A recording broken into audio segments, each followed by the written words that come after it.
Hello, and welcome to Blood House, the show where we talk about art house horror holiday edition. I'm your host, Joshua Conkel.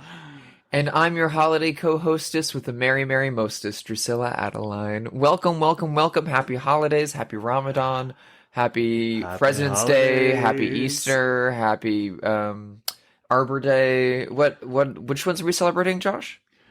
All the winter ones, including the winter solstice, which is the birthday of yours truly, which is Wednesday. Oh my God. That's the reason for the season, first of all. Yeah, except that I'm turning 42 and I'm really sad about it, and I'm not celebrating my birthday at all. Let's just say it's Sagittarius season. Well, it's not. It's Capricorn season. Is it officially Capricorn season? Oh, God. On the 21st. My time is over. Your time has come. My time has come. No, it's fine. I'm going to go to a double feature at the New Bev with Joel on Monday to see Legend of Hell House and Ghost Story, which I've never seen. I've never seen Ghost Story, but I love Legend of Hell House. Me too. And I happen to have just read the book of Ghost Story because Peter Straub, the author, passed away, and I just wanted to read something by him. So yeah, he's amazing. I need to see that film. It's been on my list for too long. Maybe I will find my way down to the newest of Everly's this week to attend. I need to go see Monday. Pinocchio, and I know they're doing that on 35mm instead of streaming on Netflix, so I might do that as well. Yeah. That seems like a good way of ringing in the B-Day.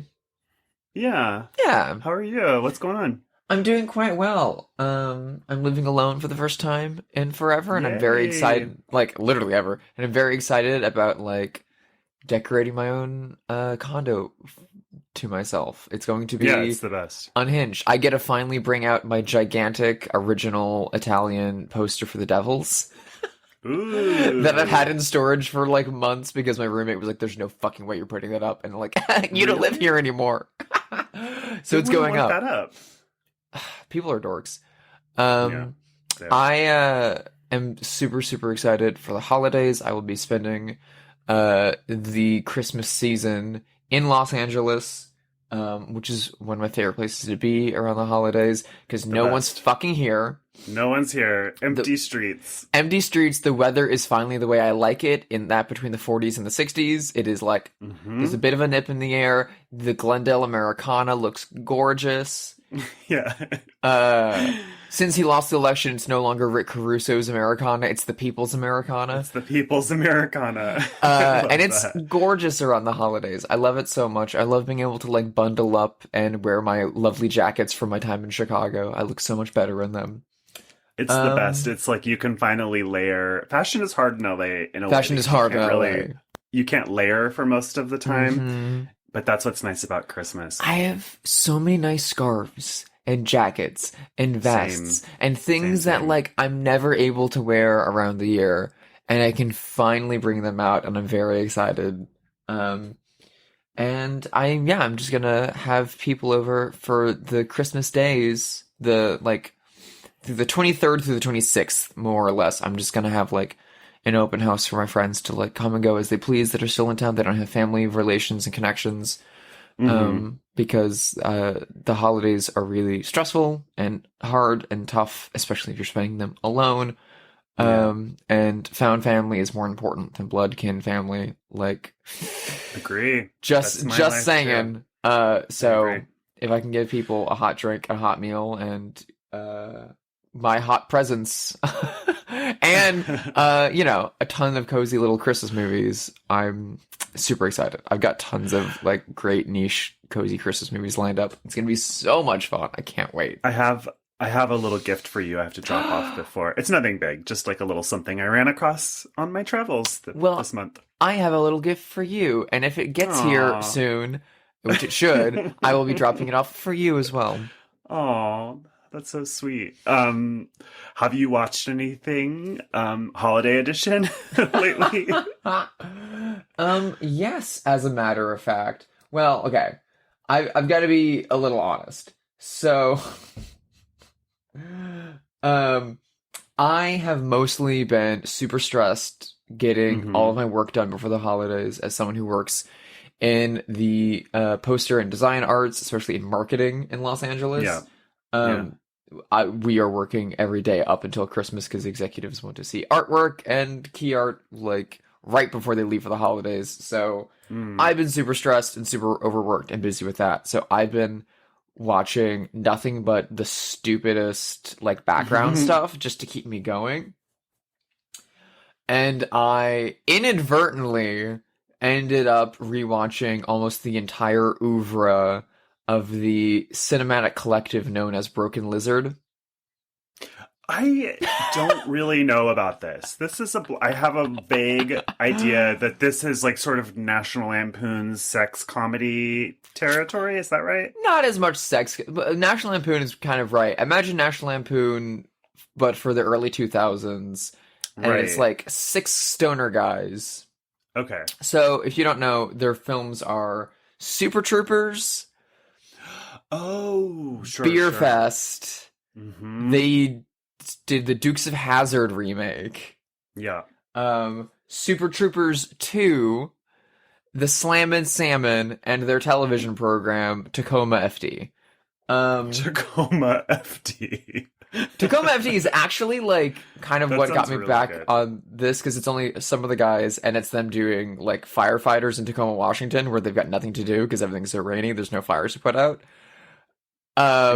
It's very funny, very wholesome, and I went back and rewatched all of the movies this week because I just needed something fucking mindless in the background, and I grew up watching all of those movies in like middle school and high school, like in a house with like alcoholics and stoners who liked those things, and god damn it, they're still I've never fun. seen a single one of those, but I do remember them coming out. But in my head, I remember something like Broken Lizard presents, like Fraternity Vacation, or like like these are like 80s comedies that I'm naming now. But like I felt like they did some sort of like sexy. They presented some sort of sexy comedy, but I guess I made that up. They may have slapped their names on some things. I don't know. I could be.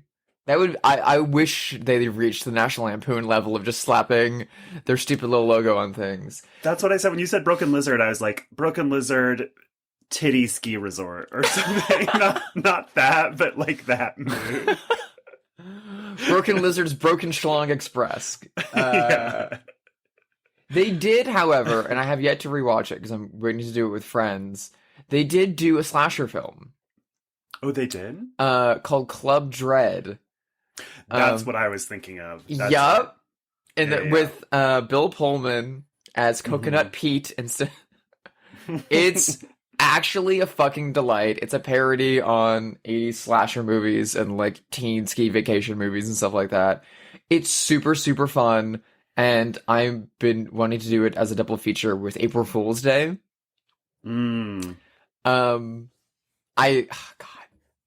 So they're insanely stupid stoner movies for like a very like niche kind of like Gen X boomer audience, but like they're just cozy in a way that I need right now.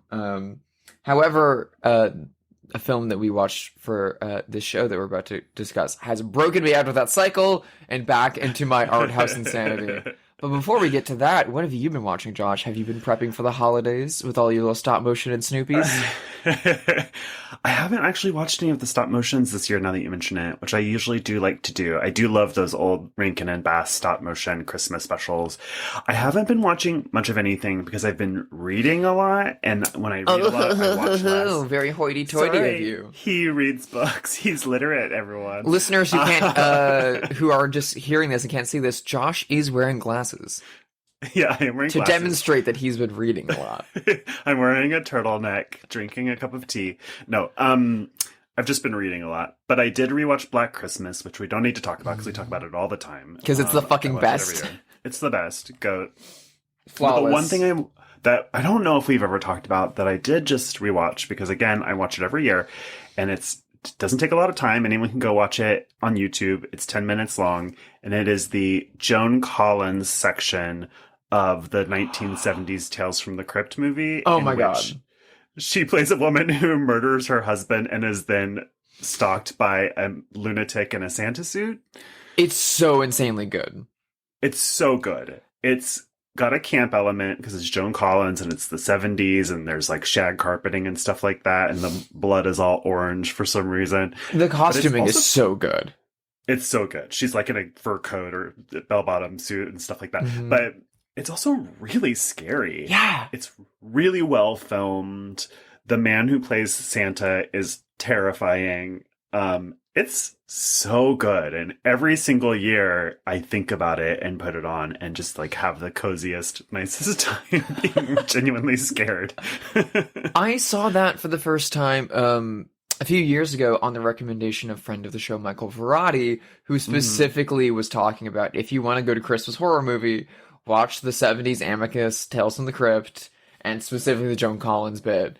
You can skip the rest of the movie. It's also very good, but you could just watch that, and it's incredible. I'm not a huge fan of like horror omnibus films where you get like a bunch of little stories in the Amicus style. They don't always work for me because it's always like... I will say that one does, though. That one is very good. Watching. Yeah. However, my favorite one like that also has a Christmas segment in it. The 1940s Ealing horror movie, Dead of Night, which is famous for kind of creating the like killer ventriloquist puppet trope. Yep. But it has an incredible Christmas set ghost story near the beginning of it that is based on a true story, I later found out, about an actual like Victorian murder. And it's so haunting and so beautiful and so insanely creepy. And super, super, super cozy. But it's one of my favorite little Christmas horror bits. And it's also like insanely short. You can probably find it on YouTube. Highly recommend both of those. Like pregame your horror Christmas evening. So I assume everyone who listens to this is obviously going to be doing a horror Christmas event where they are watching Black Christmas and Christmas Evil and Silent Night, Deadly Night. But to get yourself into the mood for that, watch the Christmas segment of Dead of Night, and then watch the Christmas segment of Tales from the Crypt, and then go into your holiday extravaganza. Love it. Mm-hmm. Speaking of Christmas horror, shall we get into the movie of the day? Yes. Oh, please. Oh, God. I owe you so much for this title. This is one of the best things. This is a good one.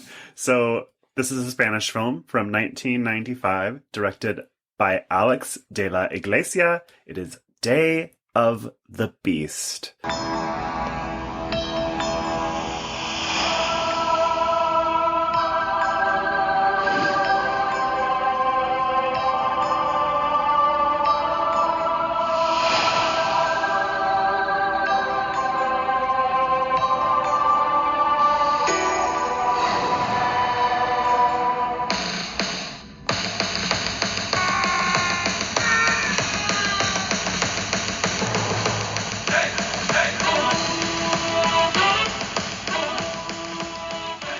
Now, this is a first-time watch for you. I saw it for the first time this year, too, so it was my second time watching this. It's kind of, in my limited knowledge, has just started to pop up on streaming services. It's currently on Shudder. I watched it originally on the Arrow app, I think.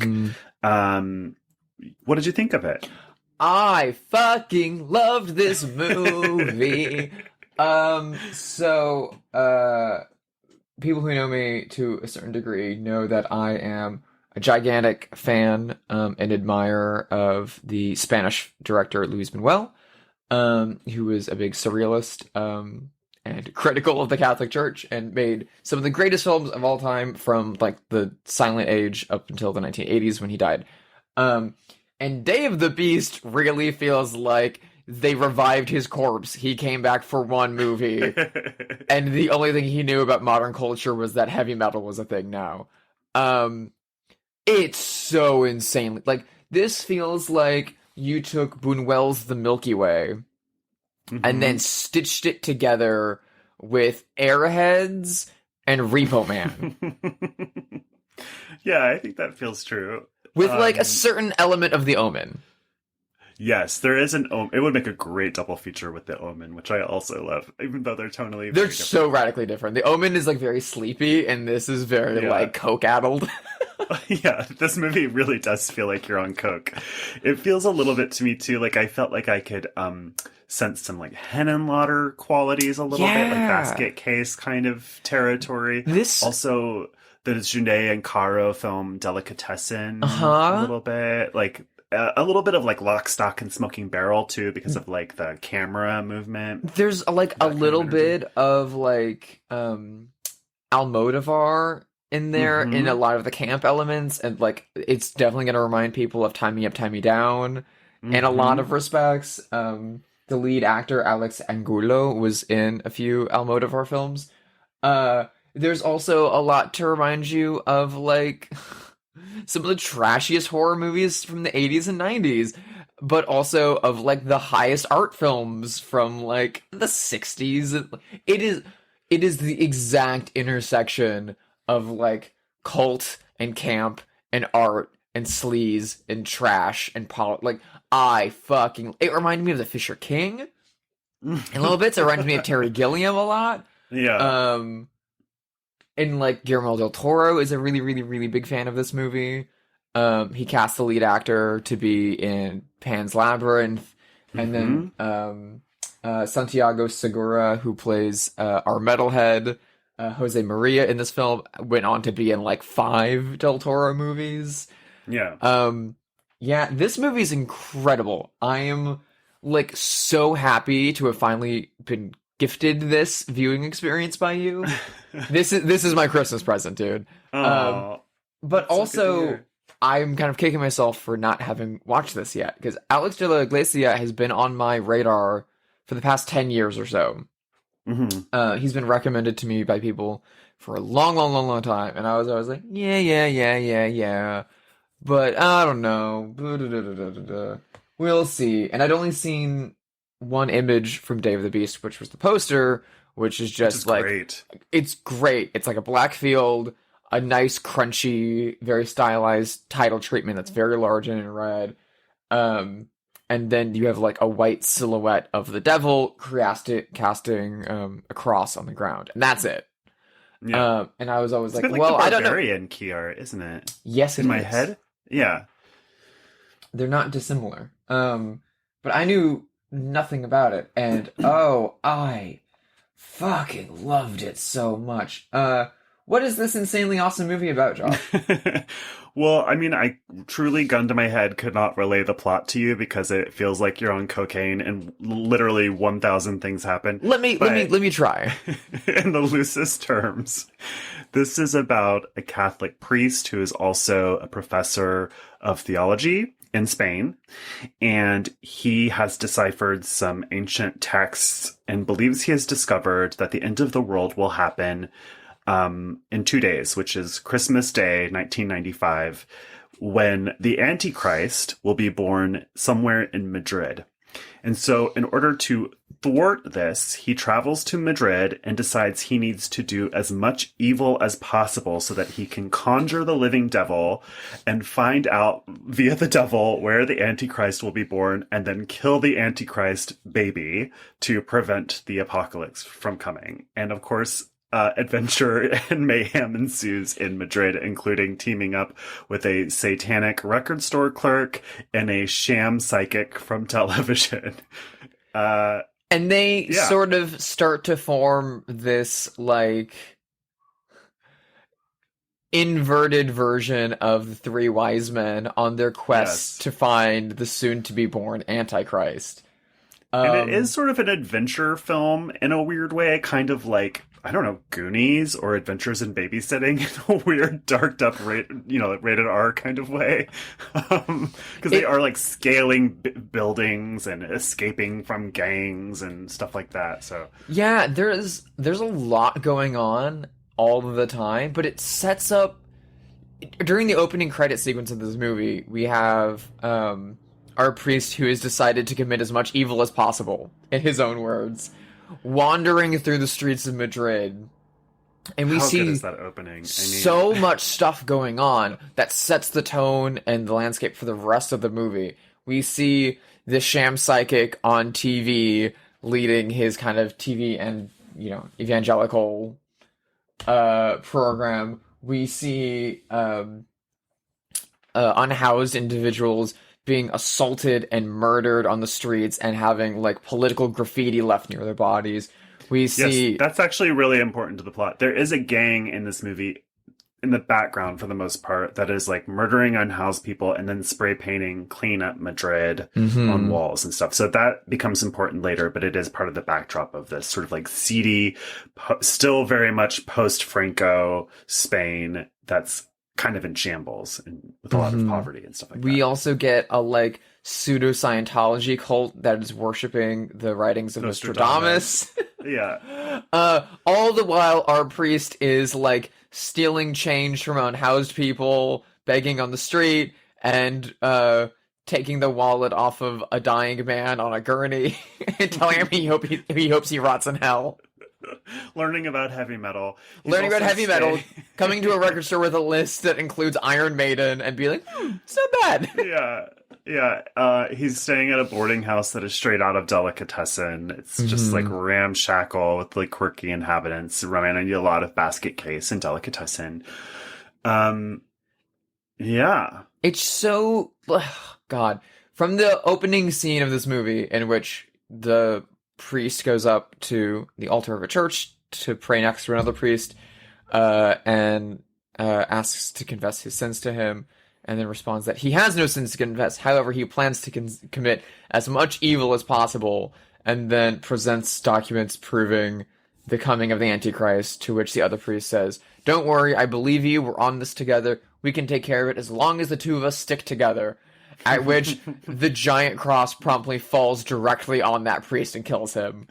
Yeah, it's a great opening. From that point and from the priest like mugging people and stuff, I was like, oh, yep, I'm in. Lock, stock, and barrel. This is for me. This movie is for me. He quickly stops into a record store that sells heavy metal records where he meets his friend Jose Maria. Because this kind of has like a Wizard of Oz plot where he like picks up people along his journey. And Jose Maria turns him onto a band called Satanica, which is a perfect name for a band as far as I'm concerned. And also hips him to the boarding house that Jose Maria's mother runs. He goes into the record shop because he's looking for records to play backwards to see if he can get any clues as to where the Antichrist might be being born.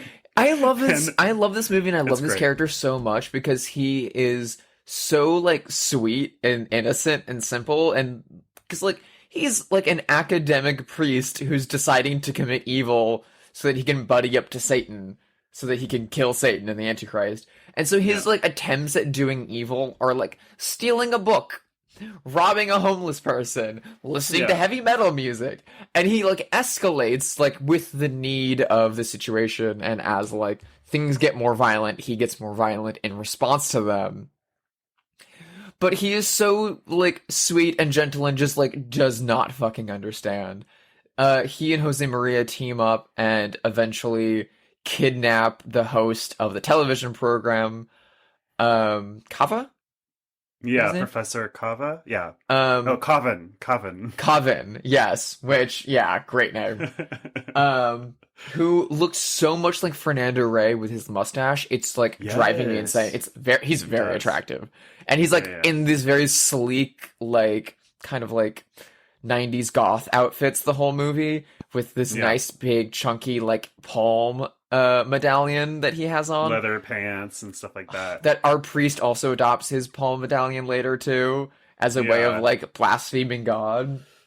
Yeah, they break into his house and are trying to force him to lead them through a satanic ritual so that they can conjure the devil. But he's a sham, of course, or maybe he's not. We can discuss that, I guess. But and he kind of gets like Patty Hearst style Stockholm syndrome, where he like comes to like them and is like on this adventure with them and is convinced that the Antichrist is coming, but not before an insane satanic ritual where he has to take this detour to get virgin blood, which is the whole thing. And then, I mean, what a crazy movie. It's hard to talk about because like so many things happen. Well, it's very, it's kind of got, that kind of like Don Quixote kind of like, we're on like a little quest thing and we're just going to follow this, which is a very like Spanish thing to do. It's a very Spanish writing style.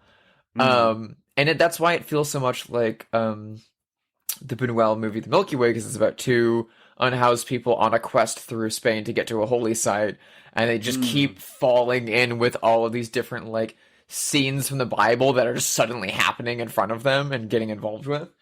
And it really is just like a quixotic little adventure that you take this path and this path and this path, and then you end up at your destination. And I love how much this movie pays off all of its little things that it sets up at the beginning. That the band Satanica is playing on Christmas Eve at a club called Hell. And it's like, do you think that might be important? Maybe, possibly. And we finally do get to the Satanica show at Hell near the end of the movie, at which there is a pregnant woman there. However, that's not it. Nope. Nope. Nope. And also, like, all three of these men suffer such, like, large amounts of violence throughout this entire movie. By the end of it, there's, like, ears missing, partial faces burned off, like, they've been, like, beaten through the leg and are walking on, like, homemade crutches, like, near the end. One of them gets their head knocked through, like, multiple, like, porcelain urinals and it's, like, barely able to stand. Yeah, they've all done acid as part of their satanic ritual. One falls off a massive building, gets electrocuted, and is still, like, fine. Yeah, that's such a cool sequence where the three of them are trying to run from the police, and they are scaling a giant neon billboard for Schweppes. Yeah. Which is, like, a really famous building in Spain. Oh, is it? Yes, it is. Similarly, they figure out through a bunch of plot devices where the Antichrist is supposedly being born, which is the gates of Europe, which is in Madrid, is like basically like the Twin Towers used to be. It's like two twin buildings that are kind of leaning in towards each other. Which is set up at the beginning of the movie. We get a nice big like billboard for the gates of Europe in the opening credit sequence. Yeah, This was a big movie. It had a big budget, 300 million pesos, which I don't really know how much that is in USD, but it doesn't matter. It was a big hit, very critically acclaimed. I'm surprised I hadn't heard of it sooner. I guess Americans are just pretty bad about watching movies from other countries. We are. Well, also when it came over here, because of the title, because of the poster, and because of the like plot synopsis, it was, like, relegated to being, like, a cheapo genre movie. Right. So it didn't get a lot of, like, much like another movie we discussed on the show, Cemetery Man. It looks very similar to Cemetery Man in moments. They've got similar... They're both made around the same time in the mid-90s. Yeah. They're both fucking psychotic in the most fun ways possible. They both fall much more on the art house side than on the horror side in some respects.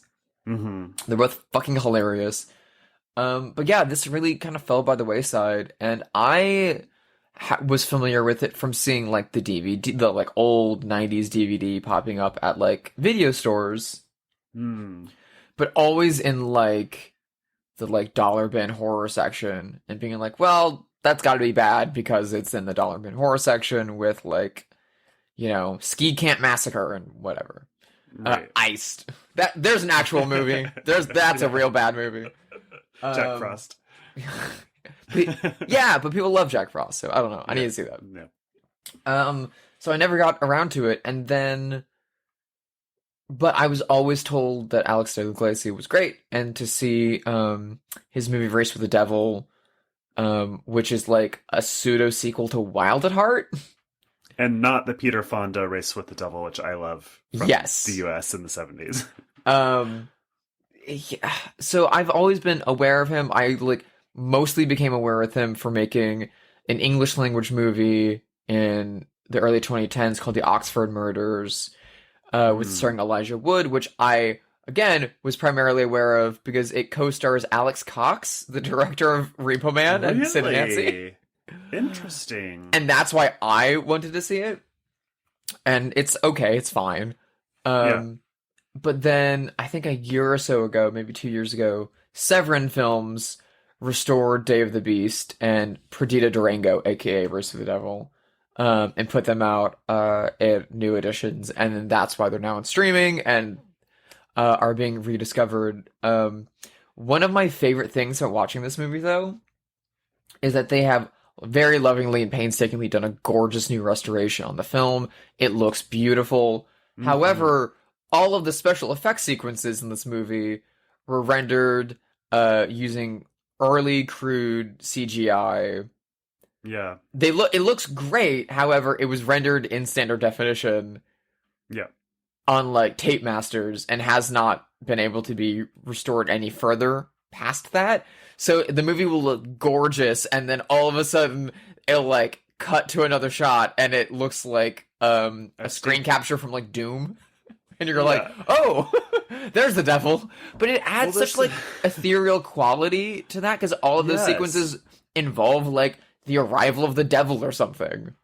There's a couple of movies that share this kind of aesthetic in my mind. One you've already mentioned, which is Cemetery Man. Another is Lair of the White Worm from around the same era. Another is Army of Darkness by Raimi, which is the only American movie I could think of. But there's a thing where when it switches to a claymation thing, the quality drops off a little bit in terms of clarity. And I don't know, those 4 movies seem to have like this similar kind of cheapo, not cheap because it's not cheap, it's very expensive actually, the same sort of aesthetic quality to them. And they're all around the same time, like early to mid 90s. Yeah. And they're all just absolutely fucking delightful movies I love so much. Which explains why there's an effect in this movie that doesn't fall off to the SD. So it was done in camera, in which 2 characters hop in an elevator, and the elevator goes up very much like, operationally, it goes up like as a special effect. Super fast, Super fast, the way that you feel like, whoa, that was like stop motion or something. Very like Barry Sonnenfeld's Addams Family movies, kind of. Yeah, it gave me big like Terry Gilliam animation vibes, like Monty Python interstitials. It takes place at a big like important action sequence.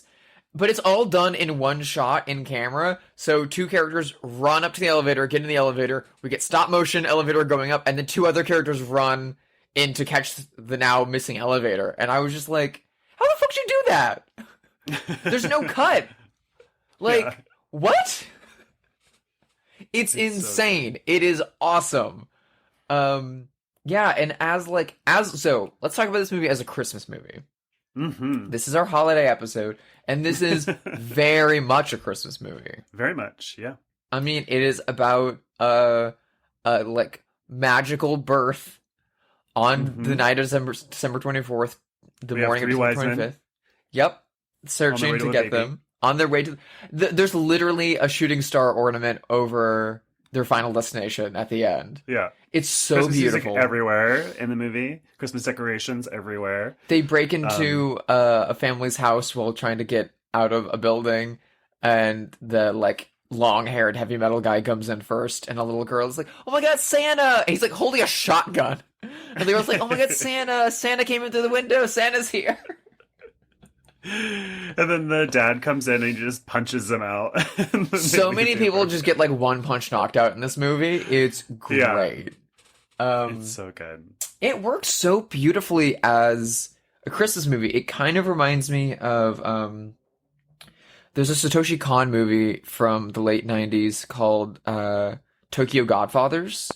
Oh, I love that movie. That's like also like a Three Wise Men update with like a trans woman and like they're all unhoused individuals. Like, it's really, really special and really, really magical, and has like a Christmas like charm to it in a way that like a lot of other things don't have.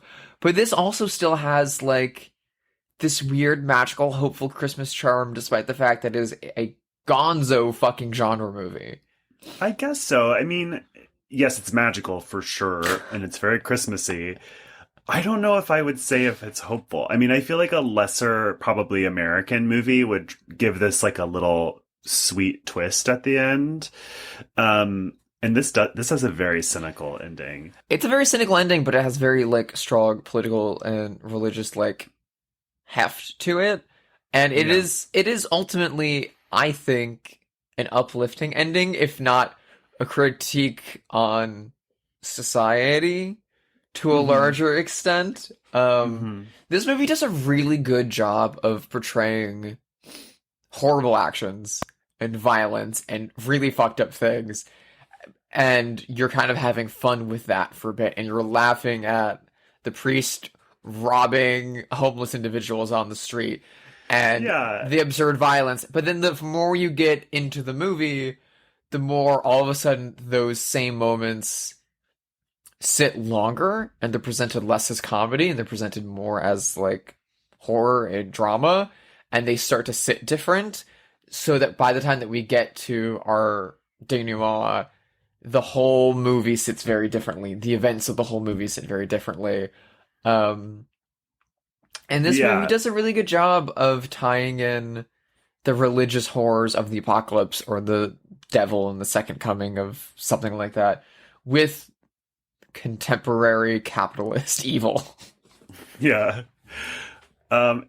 What you're saying about like the tone of this movie, I think is really true. It made me think of what we talked about when we talked about Frankenhooker. Mm-hmm. I mean, this is a more, I guess, tasteful movie than Frankenhooker is, but the same thing we said is true, where it's like, it's hard to be mad at this movie, as dark and as icky or distasteful as it gets. It's hard to be mad at it because it's like a really funny 13-year-old made it or something. You know what I mean? Like, it's just having so much fun, and the making of the movie and the energy of the movie is so joyous and innocent, even when they're doing these really fucked up, dark sort of things. Yeah, all of that stuff and all the tone of that really fucked up, dark sense of humor is what reminds me so much of those Bunuel movies, because that's the tone and the humor that he has.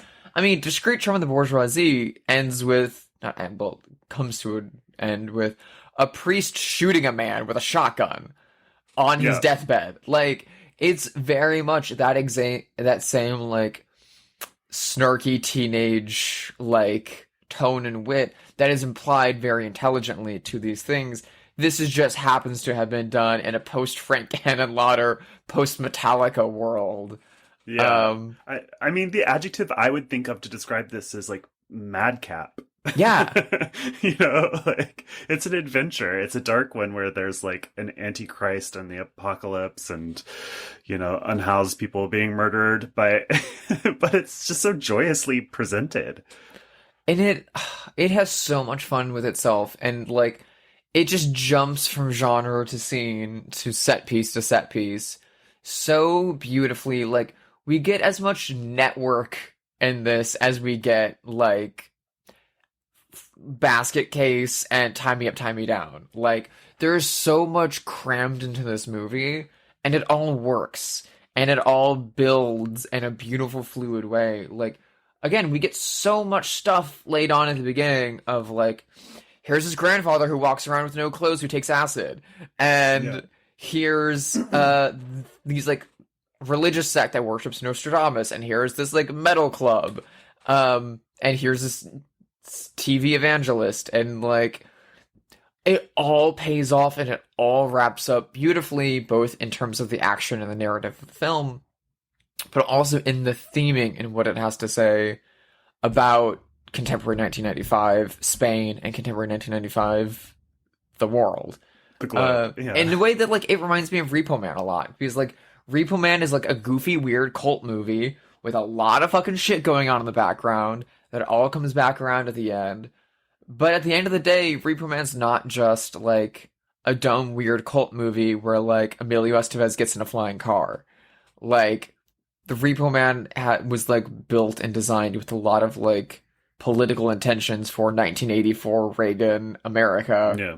And it, like, hits the nail on the head every single time. And the way that Day of the Beast does the exact same for 1995 Spain. Yeah, I've had such a good year with Spanish film, because you really have. I really have. I've had like a defining year, I would say, for Spanish film. I'd seen a bunch of Almodóvar films, which I of course loved, but this year I saw Arrebato for the first time for this podcast, which I fell in love with. I saw Navajeros, which I fell in love with, and that made me discover all these kinky films, this like spat of juvenile delinquent films from Pico Spain. Pico and Pals, which you did the artwork for. Yeah, and Colegas is so fucking good, dude. Yeah, thank you. I couldn't remember the Spanish title. God, there's so many good Spanish movies. I had no idea. Spain is so as your journey through Spanish cinema continues in 2022. Before we come to an end, allow me to recommend to you a movie called Jamon. With Penelope Cruz and a very young Javier Bardem. It's from like 1992. It is a fucking delight. Who's the director? Let me. I didn't mean to put you on the spot. I tend to know his name because he did a lot of great films in Spain. It was directed by Bigas Luna. Okay. Who is an incredible Spanish director who passed away just a few years ago. But he directed a great 1980s cult horror film that is like fucking unforgettable called Anguish. Oh, yes. Yes, with Zelda Rubinstein. Yeah. Yeah. I know that movie. That movie is fucking insane. Yeah. I would. This is very off topic, but I would eventually love to do a double feature of Bigas Lunas' Anguish and Peter Bogdanovich's Targets. Ooh, that'd be good. They do very similar things, but in very different ways. Yeah. Yeah, he is incredible in Jamon. It's from 92. And it's very sexy, very stylized, and yeah. And Javier Bardem is crazy sexy in it. So highly, highly recommend that. Sounds good to me.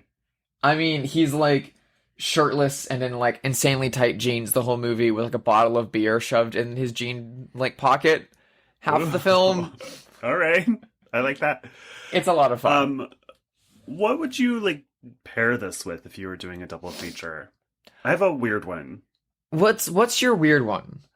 I was thinking the Omen, but we've already said that. But the other one that tonally this is very different from, but feels similar to me in a weird way, is the 80s American film Miracle Mile. I love that? Miracle Mile. Yes! Love that movie. Those movies they're very, because they both take place in like one night, and it's one person with a doomsday prediction, and that people have to either believe or not, and things just get crazier. Oh my god. Yeah, that would be incredible. I thought of that because my friend Dylan, who listens, hello Dylan, introduced me to both of these films this year, and I know that he tried to get the rights to do an American remake of Day of the Beast. Interesting. Which didn't work out. But I was trying to imagine that, and I was like, I bet it would be set in LA, because LA is the closest American city to Madrid. Listen, if the devil's gonna be born in America, it's gonna be LA. Yeah. It could be the Capitol Records building instead of the Schweppes sign. Yeah.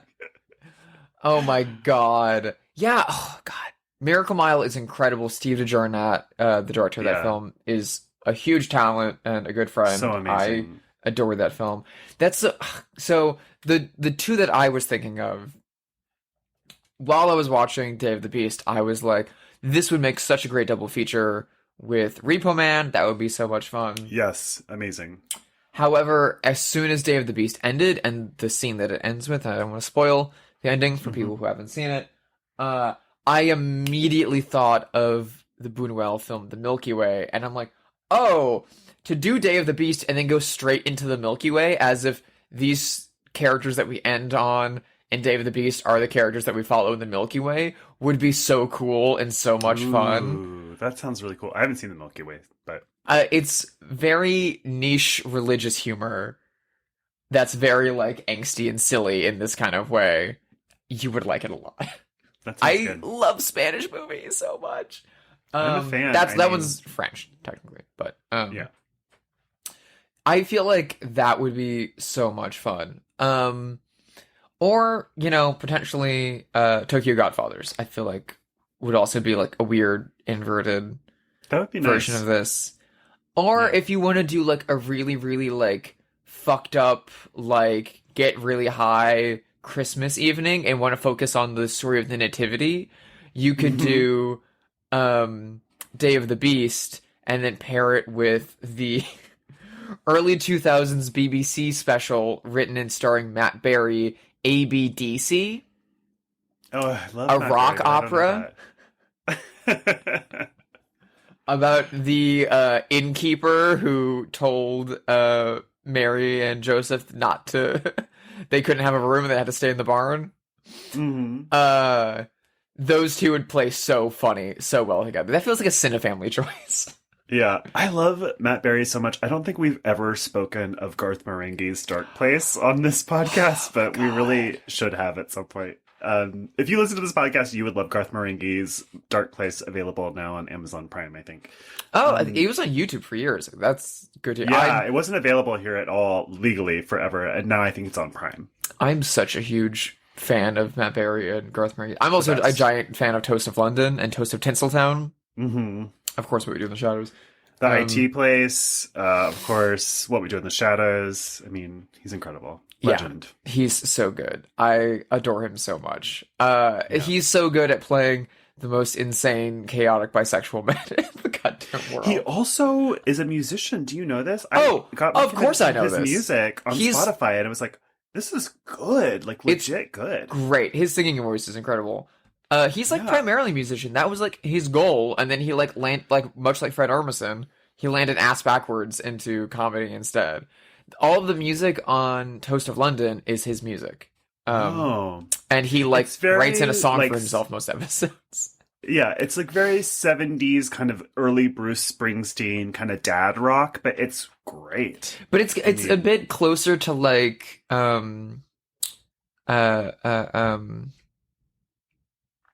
Stevie Nicks and Fleetwood Mac.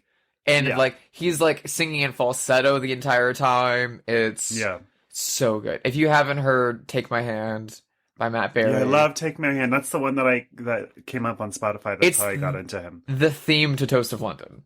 It's so good. It's so good. It's incredible. All right. So now that we have journeyed to the furthest ends of the earth to find what may or may not be the Antichrist, we need to know who else the fuck has seen this movie. Yes, Josh, shall we play our favorite game? Yes, have they seen it? Where we speculate wildly whether notable figures have seen the movie. I've got someone right out of the gate. He directed Arrebato, and he was still alive in 1995. Ivan Zulueta. Has he seen Day of the Beast? I really hope Ivan Zulueta saw Day of the Beast. He would like it, don't you think? He would fucking love this movie. Oh my god. Yeah, man, he would adore the shit out of this. I don't know if he was like getting out and going to the cinemas by 95. I feel like his heroin addiction was pretty pervasive. But I really, really hope so. I feel like he would love this movie. God damn. If even Zulueta's spirit and soul is out there, or a reincarnation of him is like a teenager now listening to this episode, hit us up. Let us know if you ever saw it. As I mentioned, this movie reminded me a lot of Bunuel, and I know you're a big fan of Bunuel's Belle de Jour, which saw recently, which stars fashion icon and lady we should not ask about politics, Catherine Deneuve.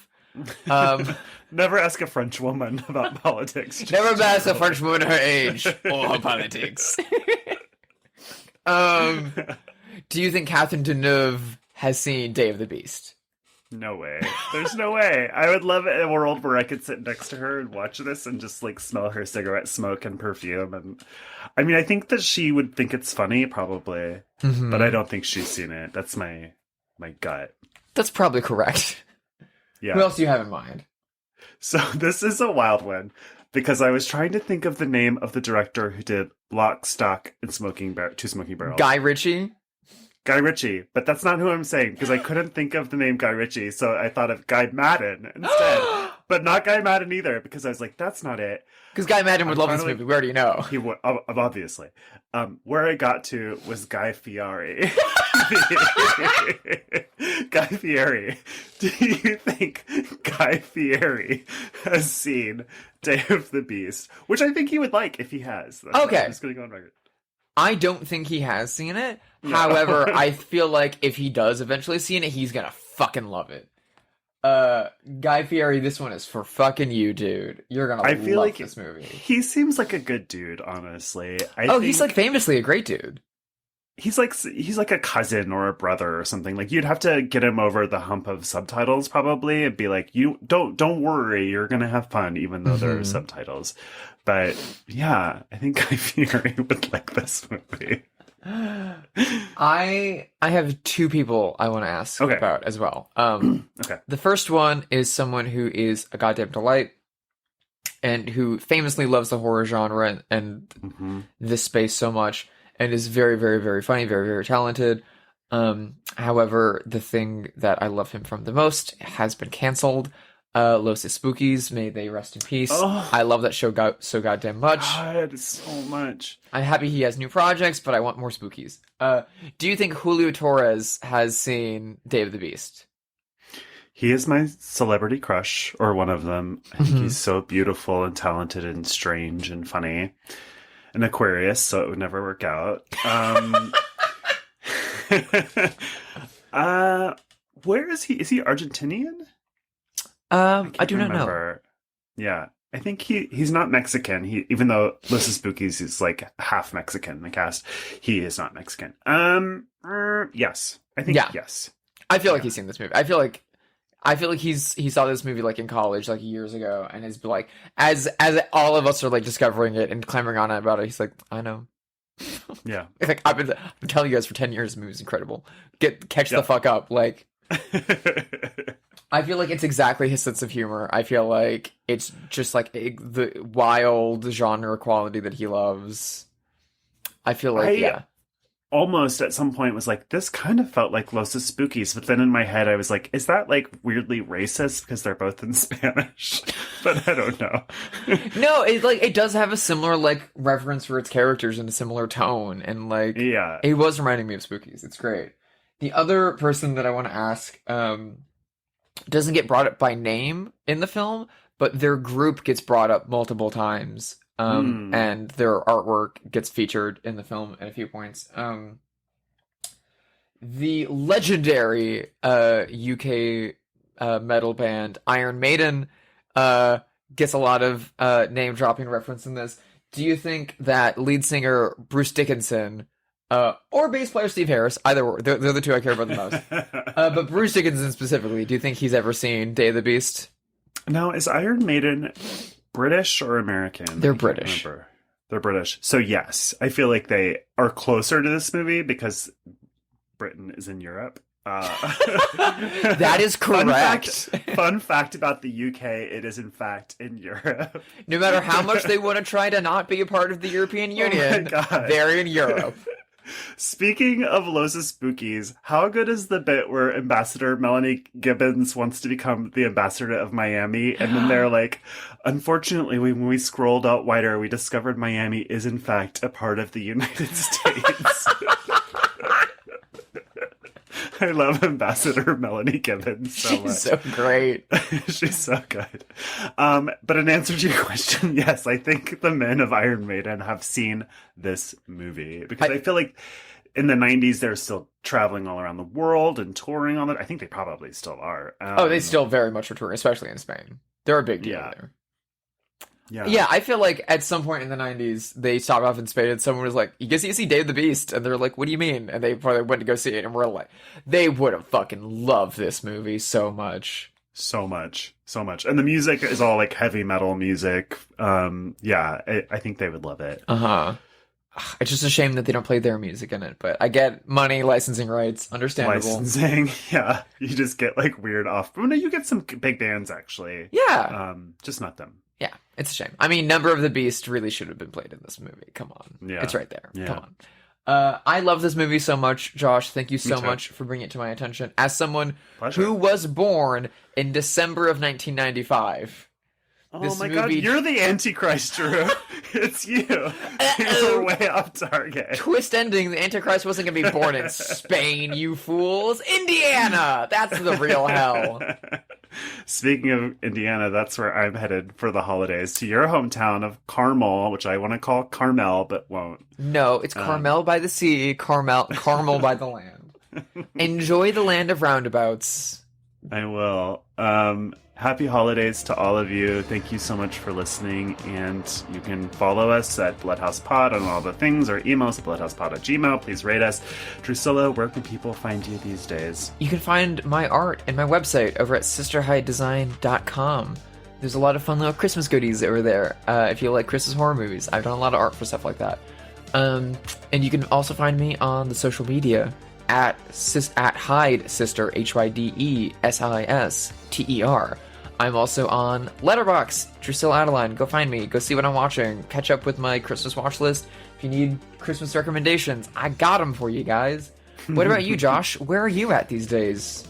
I'm at Joshua Conkel on Twitter, Instagram, and Letterboxd. Okay, well, happy holidays. See you next time. Bye-bye.